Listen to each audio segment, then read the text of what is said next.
Phillies and Mets Game 3. Series is shifted up to Citi Field to discuss is my buddy, longtime Mets personality, podcaster. Oh, what's he wearing today? He's getting ready to see some baseball up in New York today. Jake Brown, what's up, Jake? I love that I followed a balding ad. It really kind of lined up perfectly. Bald, though, so I'm not going to get hair restoration because I will stay bald. Well, I was actually thinking of you when I was saying that I look scary bald because you don't. You pull it off. You have if you're bald and you're going to shave your head, you can't have divots. You have to have the right shape of head, right? You have a nice, it's not circular, it's oval. There's no divots. There's no smash marks in there for being a New Yorker. Congratulations. You look good bald, Jake. That might change if the Mets lose this series. I think a big reason I'm bald is watching this team for 33 years. I mean, they made me pull my hair out, and the collapse in 07, the collapse in 08, the 2006 Aaron Hallman curveball, Adam Wainwright, who's now calling the games on Fox. God, some of these broadcasts are terrible, by the way. So that's why I'm bald, the New York Mets. You were at Game 2. Jake was actually sitting a row above somebody that I grew up with. Colin Doherty. Doc, he sends me a picture. I'm like, is that Colin? Is that Colin? I mean, I haven't seen him in years. And you're like, yeah, it was. So you're at Game 2. What's the experience like? And you're wearing your Mets stuff, so you're not in there incognito. What was the experience like at Citizens Bank Park for you in Game 2? I had a blast. Listen, it was rocking, and it was incredible to me, the difference from like when Vientos homers and you hear a pin drop to the Stott hit and you think there's an earthquake. Like the 0 to 180 shift is pretty remarkable. I don't have like the Evan Roberts story of, I saw someone nearly have sex or whatever the hell the story was, or I got things thrown at me. I was semi-incognito because I had my old podcast, Amazing But True shirt on, and no one in Philly knows what that is. If I wore a shirt that said, hey, I interviewed Desi Relaford, and he said Philly fans suck, then yes, they'd remember that interview because I was the talk of Philly radio that day. But I had a Mets gray hat as well, which I actually got complimented by a Philly fan outside. One of the guys outside said, I'm a Philly fan, but I do love that hat. So I was semi-incognito. The guy next to me went Saturday and said, like, they treated him poorly. So Sunday he came back in just a plain black shirt. So I don't know what happened to him Saturday, but personally, no terrible experience. Some F the Mets, some screw yous, nothing beyond, curse words, nothing beyond that. Had a blast and witnessed a classic game. I mean, that's one of the great playoff games we'll see, the back and forth, the swings that game took. So had a good time. Yeah, and like, listen, you're also a Met fan that goes to a lot of games, so we're kind of familiar with each other's behaviors. We realize we don't take it too seriously. You should never throw stuff at people or fight people, but we both fan bases like to get involved in the games for sure. So like I don't necessarily always believe in momentum, even in playoff series, but I believe in momentum. If the Phillies didn't hit in the last half of that game in Game 2 and we were headed up to Citi Field, I'd feel like holy hell right now as a Philly fan. They woke up a little bit. The Mets haven't stopped. I mean, we know what they're capable of doing, and we know what they do, especially from behind late in games. How do you feel as a Met fan and somebody that covers this team year after year? How do you feel about this series now that it's Game 3 in New York?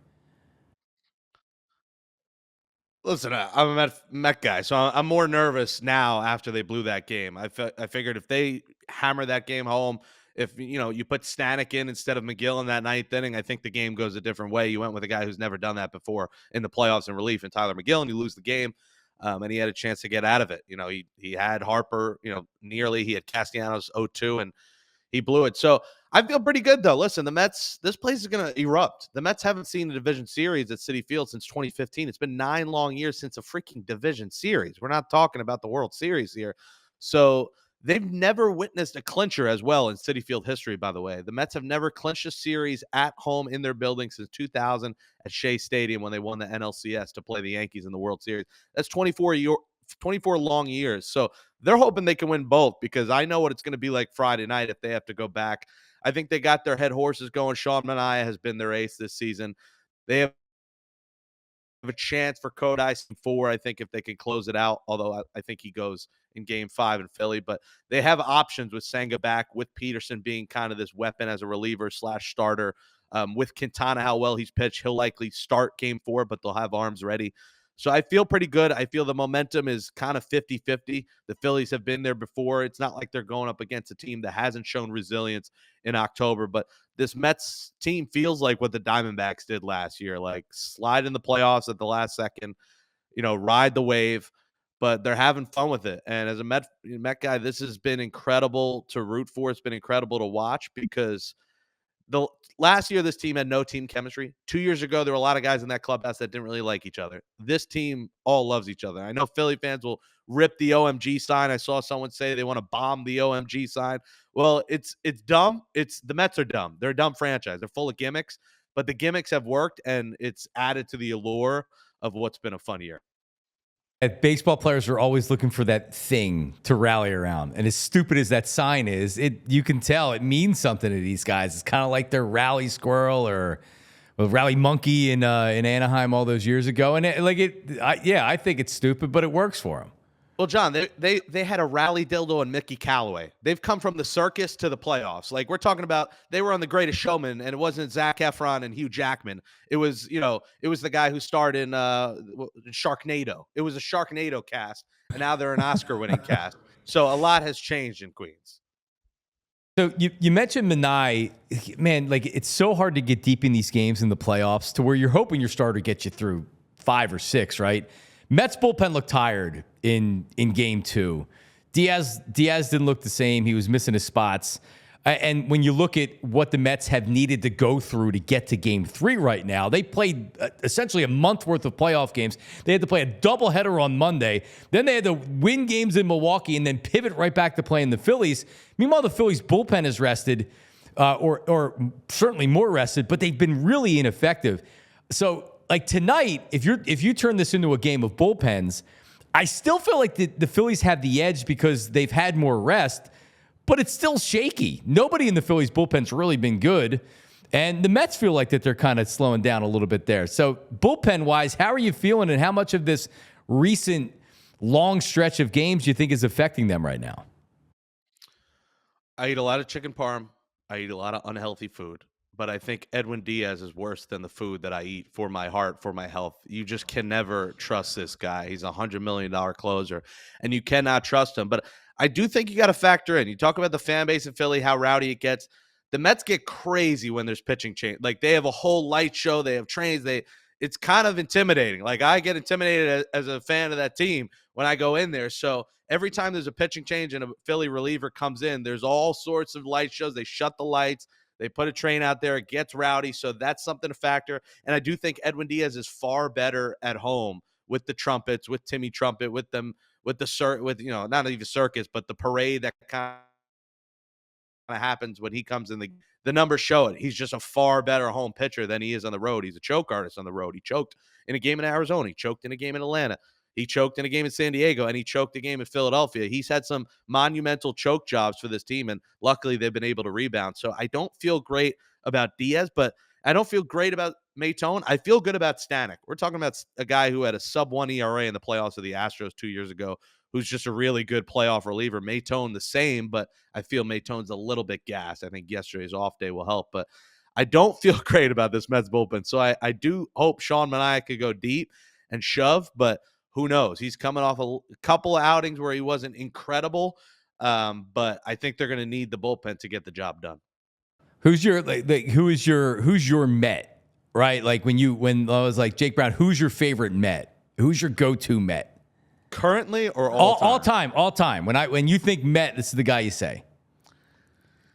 See, it's always been Mike Piazza. And then I got to interview him on Amazing But True, and we bonded over toilet paper that makes your butt bleed during the pandemic when there was a toilet paper shortage, and it was a moment for me. Then the second time we tried to have him, he declined coming on the show.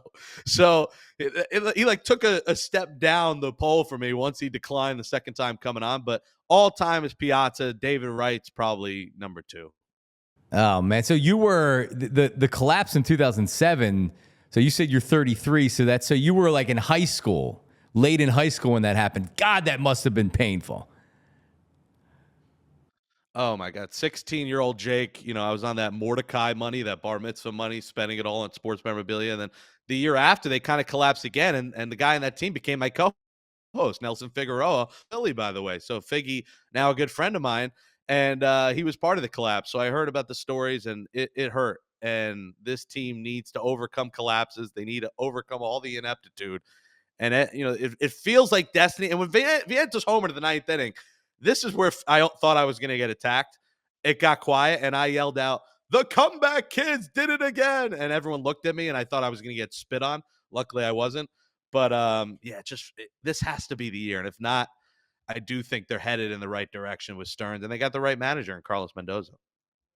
Jake Brown, if you want to check out his Mets podcast, I don't know why you would, but if you want to check out his Mets podcast, Amazing with Jake, and then he's doing the Sick podcast for the Mets right now. It does post game as well, so I'm assuming you'll be post game tonight after the game, Jake.